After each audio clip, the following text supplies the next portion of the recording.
right, what's up, Purists? We are still in the Richmond location for this series of shoots, videos, whatever you want to call it. And in one of the previous videos there's a 92 Saleen convertible. And Mark said, if you find a 92, you buy it. And during that time, between then and now, a 92 popped up. And he bought it. And it is, we'll just say, as Saleen grew in the Fox, arena, there were certain things that made cars very unique, and things came along. The 5.0 craze was in its full swing in the early 90s. This car's a very cool piece of Bleakley Ford and Saleen history. And what do we always say? Paperwork. Oh, yeah. So I've grabbed this out of the back. The buyer's order, all the notes back and forth from the dealer to the owner. And this kind of stuff makes the difference in a car. There are pictures of the car when it was being delivered and everything else. And I'm going to walk off camera because I'm not setting this down on black paint. You're fine. Set it. Yeah. Yes. But I'm still here. Yes. It is nice to actually have one of my personal cars featured in our, segments instead of a car that I own as part of a collection. Yeah. And this car was a little bit different than the normal car that I buy. But there's an exception to every rule. I'm not one of those people that buys project cars or cars that need to be fixed up, because a lot of times you don't get ahead with that. But this particular car being a 92, it needed a little bit of TLC, but as you can tell, the condition of the car is amazing. The car sat for about 12 years, and obviously it didn't run. It had bad gas in it, and we ended up finding issues with the coolant system too, because the coolant had never been changed. It was an original owner car. It is Paxton Supercharged by Bleakley Ford. The guy drove it and then just all of a sudden lost interest in the car as he got older and parked it in his dad's garage. And it sat there for anywhere between 10 and 15 years. I can't get the timeline exactly right.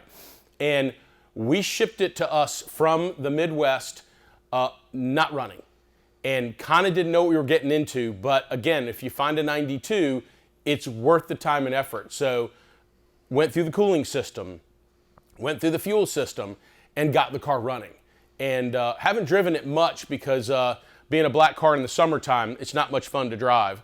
But it's all together and ready to rock and roll. And the 92s are so unique. I mean, I think the book says 17 cars. There's a rumor of 18 cars. There was, let's just say, the economy and certain things that had happened to push Saleen into some turmoil with the way that things were going. And then to that, I think the production facility they had moved, to was not really something that could put out high volume. Well, remember, Cars and Concepts built the cars for Saleen under contract for like mid-90 through 91, getting ready to go into 92. Then Cars and Concepts had their own financial issues. Right. And then two gentlemen with a small group took over building these cars for Steve. But they couldn't build that many of them, but Steve wanted to keep things alive. Right. Well, unluckily, the economy was so bad, they just didn't get the orders for these cars. Yeah. But the cool thing about 92 is they're all a little bit different. Mm-hmm. And what I mean by that is there's just little things when you're a Saleen people that every Saleen has rolled fender lips, the tire's clear. Well, this car doesn't have rolled fender lips.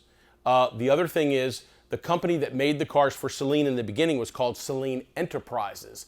So the ID tag in front of the shifter says Saleen Enterprises. The other car we have in the shop in North Carolina was built later by a different group, and it just says produced by Saleen. It's a little tidbit too. We were talking about it earlier. Some people, this is a very minor detail, I think very deep into it, but the door on some of the 9091s, the Cars and Concepts cars, most of them, and this one, which is ironic because it's not necessarily Cars and Concepts, they actually bent the door out slightly so that it would flow into that ground effect. And I'll get And what else? The whole VIN number is on the ID tag, just like the Cars and Concepts cars. The couple of the later 92s that we've run into just have the last 8 of the VIN or 6 of the VIN. Yeah, which is typical of Saleen production. Exactly. you know, and we've mentioned in the previous video, which there'll be a card that shows up that will connect to that convertible, which is an amazing piece of Saleen history as well. But this one, it's the three-piece stern, or one-piece stern wheels. I say three-piece in my mind, but the one-piece stern wheels were added. The 17-inch, I want to say to that, these were the first Mustangs to ever get 17-inch wheels. Then you add into the Recaro seats. There's some running change in the back just for those that are really into the details. The rear discs changed slightly. They went from the SVO early Mark 7 to the later style Mark 7 in mid-92. You know, the car itself with the documentation to show, I mean, guys, it's got the invoice to show where the guy bought the supercharger. There are notes showing, hey, we're installing the supercharger. Hey, we're finished with the supercharger install. It runs great. I mean, that kind of stuff with this adds so much value to this car. I'm trying to find, if you know of any documentation on my Bleakley car, that's what I would like to find, because I know it's out there, unless my previous owner has since passed and it's been thrown away. But the documentation is there when the car was made and ordered, so those things add so much value. It's the key. It's all the pieces of the puzzle that go together, that there's no doubt when something or how something was installed. Right. You know, it's just really cool to see it. I mean, well, we talked on the phone about it, because it took me about 8 months to buy the car from the gentleman, because he wasn't sure he wanted to sell it. We were back and forth, and I just persistently called him every couple of weeks or every month and said, hey, I'm still here. And finally he was like, okay, I think I'm ready to sell the car. Yeah. And then trying to find somebody that would ship a car that wasn't a runner. That's also fun and too. take care of it. Like, just be honest. And it's one thing if it's a project that needs restoration, but this car was, I mean, you can see, short of the paint needing some correction, it was in excellent shape. Mechanically, it just needed a few things because it had been sitting for so long. So you got to find somebody who's willing to care for the car. Yeah, we got lucky and we did find that right person, and we put tires on the car too. And you know, it's just amazing to find a piece like this. I mean, finding a 93 is next to impossible. Finding a 92, I mean, it's a needle in the haystack. That is dealer supercharged with documentation. One owner with like 19,000 miles on it.